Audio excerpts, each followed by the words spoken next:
of the tone, which is quite grim, but invites action rather than despair, and that's really important.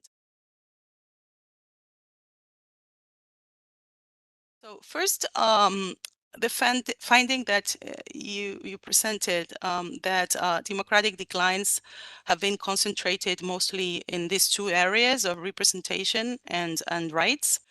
It is the most basic elements that make up democracy that are under attack. Elections, which are the core of even the narrowest definition of democracy, and what at Civicus we call civic space. The physical and virtual space in which civil society exists and where the dissent can emerge. This space that's structured by the freedoms of association, expression, and peaceful assembly. And this represents the bare minimum contextual freedoms that ensure that elections can be free and fair, right? And then the element of economic equality is also interesting. And that's, I heard it's a new element that he introduced this year.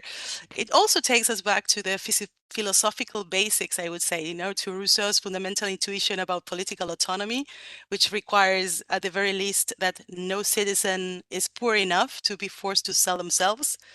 And actually, he also says that no citizen should be wealthy enough to buy other people, right? Other people's will. And this couldn't be more relevant today, I think, as the wealth gap grows to like unbelievable levels, and multiple crises are impacting negatively on the life opportunities enjoyed by the majority of the people.